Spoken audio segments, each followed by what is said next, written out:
Welcome to our used 2014 Wildwood Heritage Glen 312 QBUD. Starting right at the back bumper here, if you just kind of reach in, pull that cap out of there. Inside of the back bumper, you're going to find your sewer hose. Take note of those two ears in the adapter here. It's how you're hooking it up to your sewer system. And the hose itself, once fully extended, is about 20 feet long. Just keeping it stored in the bumper back there to help keep any sort of stench out of the unit, keep things that bit fresher. A step forward, you're going to find your gray tank valve there. So basically, you're just pulling on that, allows the gray tank to drain itself out. Connection for that gray tank valve, as well as also your black and your gray, just right here. So basically, that cap there, you're going to kind of press on it, give it a turn, it'll pop on out of there. It's got the same two ears on it that your sewer hose had, so that'll attach the same way where you're just pressing it in, giving it that turn until it clicks into place. As we showed you in the back, you get that one gray valve. Up front here is another gray valve, and kind of up towards the back is, or sorry, no, this one is actually your black, and the one in the back there is your gray. So black, of course, is going to be for your toilets. It's, of course, going to be your dirtiest water, so you want to dump that first. Once that's done, you can then go to the gray. Gray tank's going to be filled from your sinks as well as your shower. So typically cleaner water, just help keep that hose as clean as possible. Up from there, we get your power cord inlet. So just basically popping this port open, you'll find a little notch in the bottom corner there. It's going to line up with this notch here. Press those in together, a little 1/8 turn to lock it into place, and then you get the threaded collar in the back there to really lock it down. Following the cord back, you'll find a standard 30 amp end there. Most campsites will have that. You can plug straight on in and you're good to go. We do also provide you with a 15 amp adapter, so if you're looking to plug in at home to charge your batteries or run your fridge, you got the power to do so. Fresh water inlet right here, so your water hose will plug into there, turn on the water, and that fill up your freshwater tank. You know that fresh tank is full once you start seeing water spit out of these vents kind of in the bottom here somewhere. I believe they're around the axles here. Can't really miss it once it starts pouring. Beside that is your city water connection, so same idea. Your water hose is just going to plug into there, turn on the water, and that pressurizes the lines throughout the unit. And then beside that is that black tank flush, so same idea. Hose into there. The only difference here is that, of course, this tank is, or this inlet is just flushing out your black tank. So what you're going to do is open up that black valve with your sewer hose connected, turn on the water, and that'll just flush out that flush out that tank, getting rid of any sort of debris that could be causing any sort of misread issues at your monitor panel. Step forward and you got a little storage compartment here. This is accessible from underneath your couch inside of the unit. Another couple of steps forward, we have one end of your storage compartment here. You can see straight through to the other end. You do have a water hose in here, as well as that park adapter I was telling you about. Around the front of the unit, I'll just point out these two little lights there. We're going to have a switch inside of the other end of that storage compartment to turn those on. Right back here is your battery box. So as long as you're plugged in through that short cord in the back or your 7-pin to tow vehicle, that battery is charging for you. This little port here, if we open that up, you get access to your propane valves. Pull it right off. And then in the back here, we've got this little changeover. So you can see the green dot is currently over here, so it's letting us know we're running off of this tank. So you just open up that tank and run off of it. Once things stop working, you can just take that changeover, flip it to the other side, run off of this tank while you get the other one filled. In front is a power tongue jack, so you get your light switch on the left, and on the right, up is down is up. Manual override right in the back there as well, so if your battery were to ever die and you can't run this guy up and down, you can still attach onto there to run things up and down. Other end of your storage compartment here, so as that opens up, you get a little light right up on the wall there. Right beside that light is a switch. Turn that switch on, does those little scare lights up front. Inside of here, you're also going to find your manual override for all of your power tongue jacks. So those guys are just kind of right down here. On the other end of the unit, you'll see a little shaft that this guy will attach onto. It's the same idea. If your batteries were to ever die, you can still run it up and down. And then your tongue jack right there, so you get that 3/4 inch end for running that tongue jack.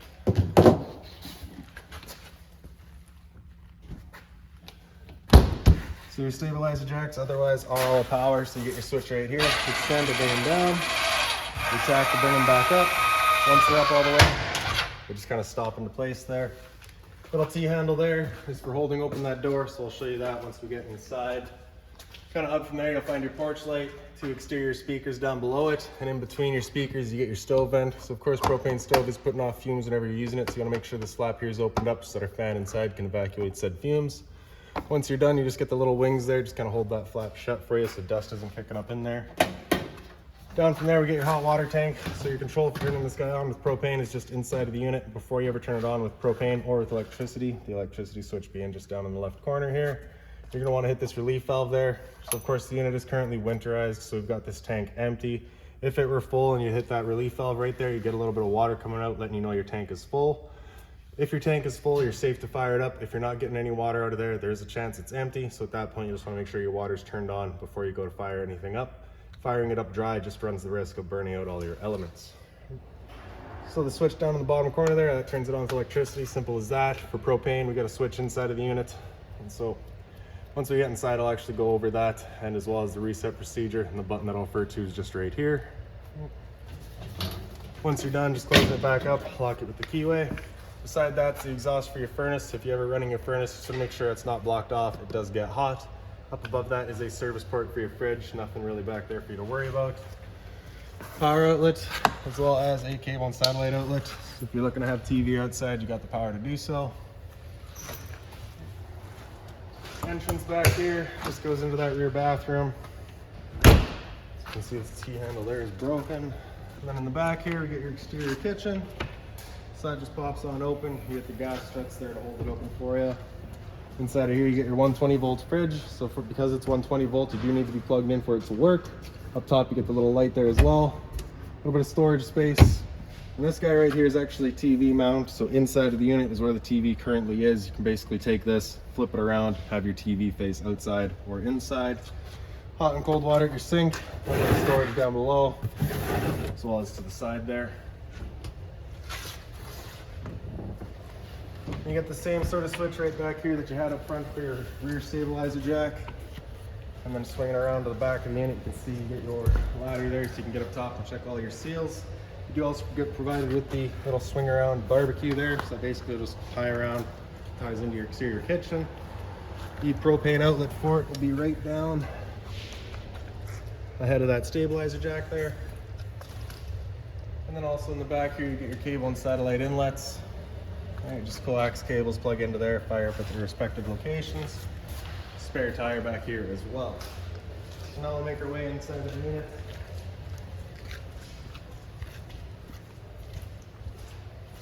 Your assist handle just up 90 degrees when it flops into place, then we can open up the door. I'll show you that T handle here real quick. Basically, it's just going to slide into that notch there, just holds that door open.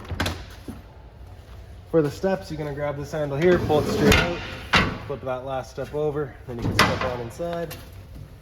So first things first, when you get inside, straight off to your right there, you get your fire extinguisher. So that's standard, pull the pin, point, and shoot. Up the wall here, we got all your light switches. On your monitor panel here, center, all the way over to the right, you get all of your interior lights. Light switch on the left does your porch light outside. Water heater's right kind of center left there. So you're gonna press that switch there. You get that little red light letting you know the ignition sequence will start. Once that sequence is started, that light will go out. It's gonna try that 3 times. If after the 3rd try it hasn't fired up, that light's gonna come on and stay on. At that point, you'll be going and using that reset button that we'd shown you. So stood right here, you can hear the click of the igniter and the whir of the flame. We know that tank is good. Water pump right beside it. You turn that switch on, turns on your water pump, drawing out of your fresh tank to pressurize your lines. Up above that, you get your monitor systems. On the left there, we got battery. So because we're plugged in, we're currently C for charging. G would be good, F is fair, L is low. Your fresh tank, as you fill that up, will go to 1/3, 2/3, and full. Same idea for your black and your grays. Down on the bottom left here, you've got your awning. Press and hold out. That awning will make its way out. So once that awning's fully extended, we're gonna see a little white flap come down, as well as the silver or gray metal tube. Once you see that, you're gonna wanna stop. If you're to continue extending, you can actually wind up awning up backwards, in which case your fabric will be underneath the tube, allowing it to then hold water, accelerating the growth of mold and mildew. So there's our flap and there's the tube, so we'll stop right there. Now if you're to start raising, it's of course gonna hold some water anyways. So what you can do is grab either arm, front or rear, and you're just gonna pull straight down on it. And you can see that changes the pitch of the awning out at the head, allowing water to then run off. And if you like that angle better, because it does give you more shade, you can do the same thing with the arm up front. Before you bring it back in though, you just want to make sure these arms are back out straight and fully extended, just so you're not running the risk of bending them. And then we'll press and hold in. That awning will make its way back in. Again, you're just watching to make sure that your fabric's over top of the tube.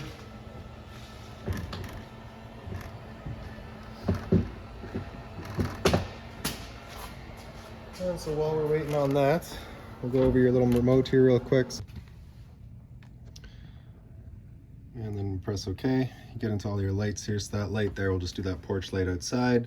You get your main slide here to, of course, your living room and dinette slide. Bedroom slide will be the one in the back. You get your awning here as well. If you press next, you can get into your front and rear stabilizers as well. Prevent previous, and you get into all of that. Press and hold the home button, turns it back off. Slides are also on these switches here, so you get the bottom there is out. So that's your main slide. That one there is your bedroom slide. Once they are fully extended, you just hear those clicks from the motors that you know they've reached their stall. Into the bedroom, the light here is just on its own switch. If you pick up the foot of your bed, you do get access to a storage compartment. Your two doors here just on sliders. You just kind of undo your travel latch there. You can slide them. The blind here is just on a tension system, so it just kind of sits wherever you leave it. Right up above that is your carbon monoxide detector. So press and hold there to test. It fires off a couple of times. A little bit of closet space back here, as well as the storage across the top. Little reading light underneath as well. Same thing on the other side.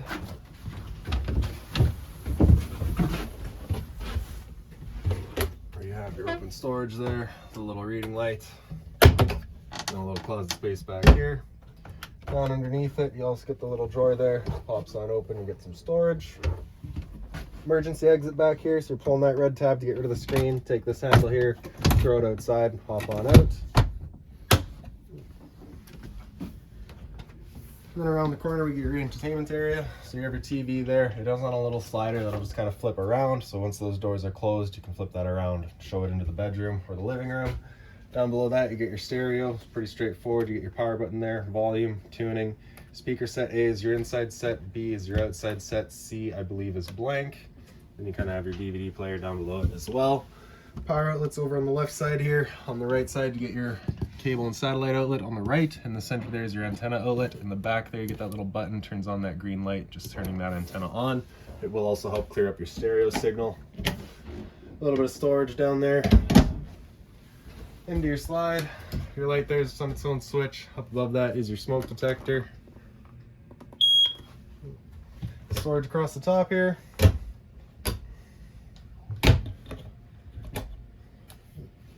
Same sort of emergency exit that you had in that front bedroom. Pull the tab, take the handle outside. In the center here, this light, it's button, press buttons just on the left side there, turns it on. The light above your dinette is just on this switch here. The dinette itself has a little bit of storage underneath it. It does also flip down into a bed. In here real quick, it's just where you're gonna find your central vac hoses. Central vac's just in the back there. We'll get through that in a minute. So this table right here, if you were to kind of wiggle that, take it up out of its legs, you'll find a little notch, little kind of valley right there. You're gonna have to set the table down onto those. Take your back cushions, fill in the table. You can create a bed. And then in the kitchen here, so have your storage up top. Down below that, it's a little light. You get your hot and cold water at your sink. Your covers are made of the same material as your counter, so you can put whatever you need to on there really. Dual basin sink as well. A little bit of storage down below. Just being mindful of your drains and your water lines. You don't want to be breaking any of that. Drawer space here.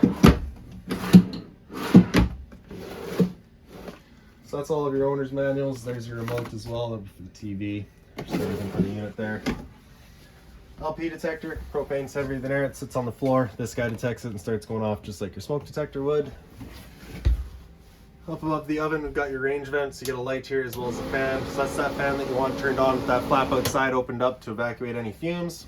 For turning it on, you're just going to press it over the light, hit it with the igniter, and as it clears the air out of the lines, you can see it fires right up. For the oven, kind of the same idea. You're going to turn that on over to pilot and press and hold that knob in. Grab a lighter, and then right in the back there, you can get that pilot light going. Once you get it going, you just hold that knob in for another couple of seconds and you can release, and the flame will then hold itself. Turn up to your desired temperature and she fires right up. Once you're done, you can turn it back down just to pilot. It'll hold just the pilot light for you, but if you're traveling or leaving the unit, you just want to make sure that's right off. Up above your range vent is your microwave. It's pretty standard, just like home. Beside that, we got your fridge. On the left there's your power buttons. With that button in towards flush, that's it turned on. Out over flush is it turned off. On the right here, if you've got that button in, that's it going to be running an auto. Auto is first looking for AC power. If AC power is taken away, it'll automatically flip over to gas. If you're out boondocking and you want it running solely on gas, you're going to have that button come out. It'll run just on gas. If that check light there were to come on, it's just letting you know it hasn't fired up. At that point, just off and back on to reset it. Freezer up top, fridge down below. Temp selections just with your slider in the back corner there, and as the sticker says, up is colder, down is warmer. Return air grill for your furnace right down there, so just to make sure it's not blocked off. Pantry space here, as well as some drawer space. Down underneath that, you're going to find your converter. Press it top and center and it pops on open. You get all of your breakers in the middle here. Whenever a breaker breaks, it sits in the center, so just turn it off and then back on to reset it. On the right side, you get all of your fuses. Whenever a fuse pops, you'll get a little red LED right beside it, letting you know exactly which one went. And then right back here, you've got your thermostat. So you're gonna press that bottom button there, that'll turn it on. It's first gonna come to fan. Typically, you're just gonna leave that in auto, unless of course you're just looking to move some fresh air around. Then you can select your high or low fan, just choosing what's gonna, how quickly you're moving your air around. Typically though, we're just gonna leave that in auto. After fan, if you hit that mode button again, it'll come down into cool. Select your temperature with the arrows there. So that'll turn on the air conditioner. With your air conditioner going, you basically got two different options. You got this louver here. If you've got that closed, it'll be using all of our ceiling ducting to move the air. Or you can open it up and it just dumps all of its air in the living room here. So when you first get out to your campsite, you want that open, cool off this area as quickly as possible, and you can close it off and start moving the air throughout. After cool, if we hit that button again, it'll come down into furnace. I'll turn off the air conditioner, turn on the furnace. Temp selection again, just with your arrows there. Furnace will be moving its air through all of our flow registers. And then if you just hit mode again, it'll cycle down into off, and that'll just turn everything off. Light right there, as well as closet space here. Another little drawer. Then you got your central vac here, so just pop open that left side, your hose will stick into there. Power button there turns it on. And then I believe your bag is right in here. So you pull that out of there, you get access to it just simply right there. Once you're done, just press it into place, simple as that. Into the bathroom. So that's where that rear entrance came in. Light switches over on the wall there. Toilet just flips on open, you get your flusher on the right side there. Straight up above that, you're gonna find your roof vent. So just turn that knob to open it up. Previous owner did install max air vents. We've got those in there, so you can leave these open during rain. Then you get your switch in the back there, turns on the fan. Your medicine cabinet here, kind of right around from it, you got your GFI protected outlets. So test on the right, reset on the left. So if you ever have outlets that don't work, it's the first thing you should check. Hot and cold water at the sink, a little bit of storage down below it. Again, being mindful of your drains and your water lines. Shower, also hot and cold water, of course, standard head and hose. And the bedroom, bunk room, all of its lights just on their own switches there, as well as up in the bunk. So this bunk will also flip up, so you kind of bring it up there and you can see you got your little slider there. For travel, you're going to want that down. Once you're set up, you can bring that up, you sit down. Have your TV over here as well as a little bunk space up top and a bit more storage there. This ladder here, if you pull that up, you can swing that out. It'll then set down into place. Before traveling or bringing this slide in, you want to make sure that's tucked back away, just because you can contact it. Emergency exit in the back here. You get your little clasps. You're going to undo those. Whole window will swing on out. You can hop on out as needed. So that's about it for this guy. If you've got any other questions on it, please feel free to give us a call, 204-237-7272.